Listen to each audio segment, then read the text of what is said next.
Lali P M ആണ് നമുക്കിപ്പോൾ ഉള്ളത്. ഹായ് ചേച്ചി. ഇപ്പോൾ അമ്മയുടെ കൂട്ടരാജിയാണ് നമ്മൾ സംസാരിച്ചുകൊണ്ടിരിക്കുന്ന വിഷയം. ഒരു തരത്തിൽ ചിലർക്ക് അഭിപ്രായപ്പെടുന്നത് അങ്ങനെ രാജിവെച്ച് മാറി നിൽക്കേണ്ടതില്ല, ഉത്തരവാദിത്തത്തിൽ നിന്ന് അങ്ങനെ ഒഴിവാകാൻ കഴിയില്ല എന്നൊരവസ്ഥയിലാണ്. പക്ഷേ WCC ഉന്നയിച്ച പല കാര്യങ്ങളും പ്രസക്തമാണെന്ന് ഹേമ കമ്മിറ്റി കണ്ടെത്തുന്ന ആധികാരികത വരുന്നൊരു സ്പേസിലൂടെയാണ് നമ്മൾ നിൽക്കുന്നത്. ഈ ഒരു അവസ്ഥയിൽ ഈ അമ്മയുടെ രാജിയും ഇത്തരത്തിലുള്ളൊരു സംവിധാനത്തിലെ ഒരു പിന്നാക്കം നിൽക്കൽ, അതൊരു പിന്നാക്കൽ നിൽക്കൽ കൂടി ആയിട്ടാണ് മനസ്സിലാക്കേണ്ടത്. പക്ഷേ ധാർമ്മികമായിട്ട് അങ്ങനെ ചെയ്യേണ്ടതുണ്ടെന്നാണ് പൊതുസമൂഹം കരുതുന്നത്. അഭിപ്രായം എന്താണ്? അത് ചെയ്യേണ്ടത് തന്നെയായിരുന്നു എന്നാണ് തോന്നുന്നത്. കാരണം അതിലുള്ള അംഗങ്ങളെ കുറിച്ചിട്ട് ചിലരെയൊക്കെ കുറിച്ചിട്ടേ വന്നിട്ടുള്ളെങ്കിലും അവരൊക്കെ ഉണ്ടായിരുന്ന ഒരു കമ്മിറ്റി എന്ന നിലയിൽ അത് രാജിവെച്ച് പുതിയൊരു കമ്മിറ്റി ഉണ്ടാകുന്നത് തന്നെയാണ് നല്ലത്. അതിന് അവർക്കൊരു ധാർമ്മിക ഉത്തരവാദിത്തമുണ്ട്. പിന്നെ അതിലുള്ള പല അംഗങ്ങളും ഒട്ടും നല്ലതല്ലാത്ത അഭിപ്രായങ്ങൾ പറയുകയും ഒക്കെ ചെയ്തതുകൊണ്ട് തന്നെ അതിൻ്റെ മെയിൻ ആൾക്കാരെന്നുള്ളതല്ല, മൊത്തം ആൾക്കാരും രാജിവെച്ച്, പ്രസിഡൻറ്റും ഇതൊന്നും മാത്രമല്ല, എല്ലാവരും രാജിവെച്ച് പുതിയൊരു കമ്മിറ്റി ഉണ്ടാകുന്നത് തന്നെയാണ് നല്ലത്. WCC ട്രോളി കൊണ്ടുവരുന്ന ഒരു ഘട്ടം കഴിഞ്ഞു. ഇപ്പോൾ പറയുന്ന കാര്യങ്ങൾക്ക് ആധികാരികത തോന്നും, ഇങ്ങനെയുണ്ട്, ഇങ്ങനെ സിനിമയിൽ മേഖലയിൽ ഇങ്ങനെയാണ് പ്രവർത്തിക്കുന്നത്. പക്ഷേ ഇതിൻ്റെ ഒരു പ്രശ്നം എന്ന് വെച്ചാൽ സെക്ഷൽ ഹരാസ്മെൻറ്റ് വാർത്തകളും വെളിപ്പെടുത്തലുകളും പുറത്തു വരുന്ന സാഹചര്യത്തിൽ യഥാർത്ഥത്തിൽ ഹേമ കമ്മിറ്റി മുന്നോട്ട് വയ്ക്കാൻ ശ്രമിക്കുന്ന കാര്യങ്ങൾ, ഇല്ലെങ്കിൽ WCC മുന്നോട്ട് വയ്ക്കാൻ ശ്രമിക്കുന്ന കാര്യങ്ങൾക്ക് ഈ ഒരു ചാനലുകളുടെ പാച്ചിലിൽ ഈ വിഷയം മറ്റൊരു അവസ്ഥയിലേക്ക് പോവുകയാണ്. അതായത് ആൾക്കാർക്ക് കേൾക്കാനും ആഗ്രഹമുള്ള ചില വാർത്തകൾ പുറത്തു വരുന്ന ഒരു സാഹചര്യം ഉണ്ടാകുന്നുണ്ട്. ഒരു പക്ഷേ ഇത് ഗുണപ്പെട്ടേക്കാം, ഇങ്ങനൊരു വാർത്തയെ അപ്ലിഫ്റ്റ് ചെയ്യാൻ ഗുണപ്പെട്ടേക്കാം. പക്ഷെ അതിനെങ്ങനെയാണ് നമ്മൾ ശരിക്കും ഫോക്കസ് ചെയ്യേണ്ടത്, പോയിന്റ് ചെയ്യേണ്ടത് എങ്ങനെയാണ്? ഇല്ല, നമുക്ക് ഈ ചാനലുകൾ വാർത്തയും ഇപ്പോൾ ചെറിയ ചെറിയ ഓരോ വെളിപ്പെടുത്തലുകളൊക്കെ കാണുമ്പോൾ നമ്മൾക്ക് ഇത് മാത്രമല്ല, ശരിക്കും പറഞ്ഞാൽ ഹേമ കമ്മീഷൻ റിപ്പോർട്ടിലുള്ളത് ഇത് മാത്രമല്ല. ഇത് മാത്രമാണോ ഇവിടുത്തെ പ്രശ്നമെന്ന് തോന്നുന്ന രീതിയിലാണ് ഇപ്പം വരുന്ന വെളിപ്പെടുത്തലുകളും ചാനലുകൾ ഇതിനെ പ്രക്ഷേപണം ചെയ്യാൻ കാണിക്കുന്ന ഉത്സാഹവും. ഇപ്പം എത്രാമത്തെ ദിവസമാണ് മറ്റെല്ലാം മാറ്റി വെച്ചിട്ട് ഇത് തന്നെ ചർച്ച ചെയ്യപ്പെട്ടുകൊണ്ടിരിക്കുകയാണ്. അപ്പം ഇത് മാത്രമായിരുന്നോ പ്രശ്നം തോന്നുന്നു. നമുക്കറിയാം അതിൻ്റെ അകത്ത് വേറെയും കുറേ കാര്യങ്ങൾ പറയുന്നുണ്ട്. നമ്മുടെ റെമ്യൂണറേഷൻ്റെ ഇഷ്യൂസ് പറയുന്നുണ്ട്, ജൂനിയർ ആർട്ടിസ്റ്റുകളുടെ ഇഷ്യൂ പറയുന്നുണ്ട്, പിന്നെ പ്രാഥമിക ആവശ്യങ്ങൾക്കുള്ള സൗകര്യമില്ലാത്ത സെറ്റുകളെക്കുറിച്ച് പറയുന്നുണ്ട്. പിന്നെ പല കാര്യങ്ങളുണ്ട്. ഇതൊന്നും ഫോക്കസ് ചെയ്യാതെ, അല്ലെങ്കിൽ ഇങ്ങനെ എങ്ങനെ ആർക്കെങ്കിലും കംപ്ലയിൻ്റ് ഉണ്ടോ, അല്ലെങ്കിൽ പൈസ കൊടുക്കാതെ പോയത് ഇതുകൊണ്ടോ ഒന്നും ആരും ചോദിക്കുന്നേ ഇല്ല. ചോദിക്കുന്നത് ഇത് മാത്രമാണ്. ഇതൊരു നമ്മുടെ സമൂഹത്തിൻ്റെ ഈ ഒരു സദാചാര പ്രശ്നവും കൂടിയാണെന്നാണ് എനിക്ക് തോന്നുന്നത്. കാരണം ഇത്രയും പ്രശ്നങ്ങളുള്ളപ്പോഴും ഈ ഒരു പ്രശ്നം മാത്രം ഫോക്കസ് ചെയ്യുന്നത് നമ്മൾ സമൂഹത്തിന് ഇതിലുള്ള ഒരു ഇത് ഇത്രയും ഉള്ള ഒരു വെള്ളി വെളിച്ചത്തിൽ നിൽക്കുക എന്നൊക്കെ പറയത്തില്ലേ, അങ്ങനത്തെ ഒരു മേഖല ആയതുകൊണ്ട് ഇതിനോടുള്ള ഒരു ആൾക്കാർക്കുള്ള ഒരു ക്യൂരിയോസിറ്റി ഉണ്ട്, ഇവിടെ എന്താണ് നടക്കുന്നത്. പക്ഷേ ഞാൻ പറഞ്ഞ മനുഷ്യാവകാശ ലംഘനങ്ങൾ നടക്കുന്ന മേഖലകൾ കൂടിയാണിത്. അതൊന്നും ആരും ഫോക്കസ് ചെയ്യുന്നില്ല. ഈ മേഖലയിൽ മാത്രമല്ല ഇത്രയും പ്രശ്നങ്ങൾ നടക്കുന്നത്. നമ്മൾ അന്വേഷിച്ച് നോക്കി, അല്ലെങ്കിൽ ഇതൊരു വിപ്ലവമായിട്ട് പൊട്ടിപ്പുറപ്പെടണം. ഓരോ മേഖലയിലും ഉള്ള സെക്ഷൽ ഹരാസ്മെൻറ്റിനെ കുറിച്ച്, അത് കുടുംബം മുതൽ ഓരോ, എനിക്ക് തോന്നുന്നു ജനിക്കുമ്പോൾ മുതലുള്ള സ്ത്രീകൾക്ക് എല്ലാം തന്നെ ഇത്തരം പിന്നെ അനുഭവങ്ങൾ നല്ലതുപോലെ ഉണ്ടാകും. ഇതൊന്നും പറയാതെ ഒളിച്ചു വെച്ചിരിക്കുമ്പോഴാണ് ഇത് മാത്രം പറയാനും കേൾക്കാനും ആൾക്കാർ ഉത്സുകരാകുന്നു. ശരിക്കും പറഞ്ഞാൽ ഈ കമൻ്റ് ഇടുന്ന ആൾക്കാർക്ക് ചിലപ്പോൾ അവർ തന്നെ അവരുടെ വീട്ടിൽ എന്തായിരുന്നു സംഭവിക്കുന്നതെന്നും അവർക്കറിയത്തില്ല.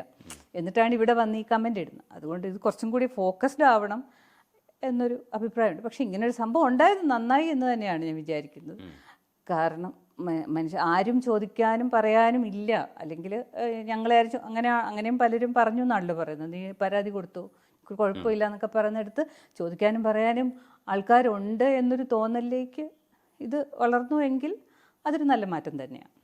സെക്ഷൽ ഹരാസ്മെൻറ്റ് എന്ന് പറയുന്നത് ഒഴിവാക്കാൻ ഇപ്പോൾ എന്തായിരിക്കും ഇതിൻ്റെ ഉള്ളിൽ ചെയ്യേണ്ടത്? ഇല്ലെങ്കിൽ നമ്മൾ നോ പറഞ്ഞാൽ മതിയോ? എങ്ങനെയാണ് ഇത് പ്രശ്നം പരിഹരിക്കുന്ന ചേച്ചി കരുതണേ? ഇത് ചെയ്യാൻ പാടില്ലാത്ത കാര്യമാണെന്നുള്ളൊരു ബോധം എല്ലാവർക്കും ഉണ്ടാവണം. പിന്നെയും ഇത് സംഭവിക്കുകയാണെങ്കിൽ നമ്മൾ കുറച്ച് ബോൾഡായിട്ട് നിൽക്കുക എന്നുള്ളതാണ് അതിൻ്റെ അകത്തെ ഏറ്റവും പ്രധാനപ്പെട്ട ഒരു കാര്യം. അതാണെന്നാണ് ഞാൻ വിചാരിക്കുന്നത്. അപ്പോൾ എന്താ പറയുക, എനിക്കിപ്പം എന്നെ സംബന്ധിച്ചോളം ഞാൻ പറയാം, മലയാള സിനിമ എന്നെ ഏറ്റവും സ്നേഹിച്ചിട്ടുള്ള ഒരു നടിയാണ് ഞാൻ. കാരണം വളരെ താമസിച്ച് വന്നിട്ടും ഞാനിപ്പോൾ അതിലും ഇടയ്ക്ക് ഒത്തിരി ഗ്യാപ്പ് വരാനുള്ള കാരണങ്ങളും നമ്മുടെ ലോക്ക്ഡൗൺ പോലെയുള്ള കൊറോണ കാലം പോലെയുള്ള കാലങ്ങൾ ഉണ്ടായിട്ട് പോലും ഒരു 20-25 സിനിമയിലോളം ഞാൻ അഭിനയിക്കുക. അതിൻ്റെ അകത്തൊരു 4 സിനിമ നായിക തന്നെയാണ്. അത് വിജയിച്ചോ ഇല്ലയോ എന്നുള്ളത് വേറെ. പക്ഷേ ജിയോ ബേബിയുടെ അടക്കമുള്ള ഒരു 2 സിനിമ ഇറങ്ങാനുണ്ട്.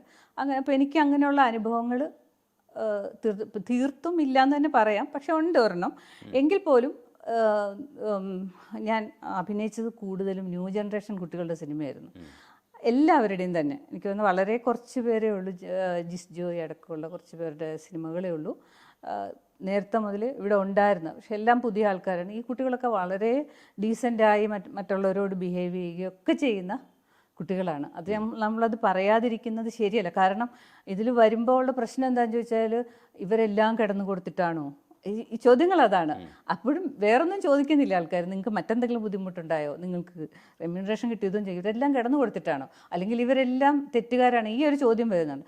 അപ്പോൾ ഉറപ്പിച്ച് പറയേണ്ട, എന്നെ സംബന്ധിച്ചോളം ഞാൻ ഉറപ്പിച്ച് പറയുന്ന ഒരു കാര്യമുണ്ട്. ന്യൂ ജനറേഷൻ കുട്ടികൾ അവർക്കൊരു അവർ എടുക്കുന്ന വർക്ക് നല്ലതാണോ ചീത്തയാണോ എന്നുള്ളതല്ല, അവർക്കൊരു വിഷനുണ്ട്.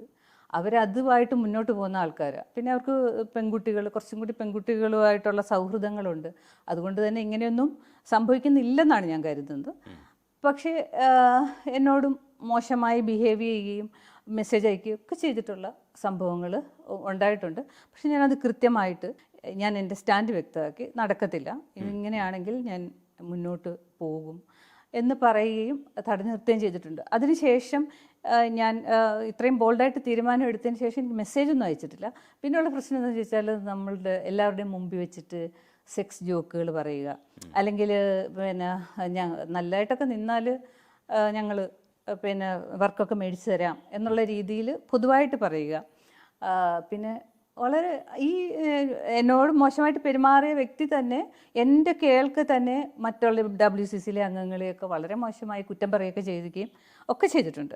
അപ്പം ഇങ്ങനെയുള്ള അനുഭവങ്ങളൊക്കെ എനിക്ക് ഉണ്ടായിട്ടുള്ളപ്പോഴും ഞാൻ പറയുന്നത്, നമ്മൾ ആരാണെന്ന് ഉള്ള കാര്യം വെളിവാക്കിയാൽ ഒരു പക്ഷേ ഇതിൽ നിന്നും വിട്ടു നിൽക്കാൻ പറ്റുമായിരിക്കും. പക്ഷേ എന്നെപ്പോലെ അത്രയും മാനസികമായ ധൈര്യമുള്ളവർക്കും അത് പറ്റുമായിരിക്കും. പക്ഷേ എനിക്കറിയില്ല ഈ കൊച്ചുകുട്ടികൾക്ക് അതെങ്ങനെയാണ് അവർ ഇതിനെ സ്വീകരിക്കുന്നതെന്ന് എനിക്കറിയില്ല. ചിലപ്പം ഇപ്പം ഒരേ ആക്ട് തന്നെ പല ആൾക്കാർക്കും പല രീതിയിലാണ് അനുഭവപ്പെടുന്നത്. അപ്പോൾ കൊച്ചുകുട്ടികൾക്ക് ചിലപ്പോൾ ഇത് കുറച്ച് ഭീകരമായിട്ട് തോന്നിയേക്കാം. അതുകൊണ്ട് എനിക്കറിയില്ല അതിനെ എങ്ങനെയാണ് തടഞ്ഞു നിർത്താൻ പറ്റുന്നതെന്ന് തോന്നുന്നില്ല. പക്ഷേ എങ്കിലും ബോൾഡായിട്ട് നിൽക്കണം എന്നാണ് എനിക്ക് ഇതിലേക്ക് വരുന്നവരോട് പറയാനുള്ളത്. അതാണ്, നമ്മൾ സ്ട്രോങ് ആയിട്ട് നിൽക്കുകയും ഒരു നോട്ടം കൊണ്ട് തന്നെ നമുക്കിതിനെ തടയാനും പറ്റും. പിന്നെ എന്ന് ചോദിച്ചാൽ, ഇപ്പം ഞാൻ എന്തുകൊണ്ട് പരാതി പറഞ്ഞില്ല എന്നൊക്കെ ആൾക്കാർ പറയായിരിക്കും. ഇതെന്ന് പറയുന്നത് നമുക്കൊരു ചിത്രകല പോലെയോ അല്ലെങ്കിൽ ഒരു പാട്ട് സംഗീതമൊക്കെ പോലെ ഒരു കളക്റ്റീവ്, ഒരു ഒറ്റപ്പെട്ട കലയല്ല, ഒരു ഇൻഡിവിജ്വൽ ആയിട്ടുള്ള കലയല്ല. ഇതൊരു കൂട്ടായ കലയാണ്. അതിൻ്റെ അകത്ത് സംവിധാനം മുതൽ ക്യാമറ മുതൽ എല്ലാം ഉണ്ട്. അതുപോലെ കുറേ ആൾക്കാരുടെ ഒരു ദിവസം തന്നെ 50ഓളം പിന്നെ പ്രൊഡക്ഷനിലെ ആൾക്കാർ തന്നെ അവിടെ പ്രവർത്തിക്കുന്നുണ്ട്. അത് കൂടാതെയാണ് ഈ അഭിനേതാക്കളും ഒക്കെ ഉള്ളവർ.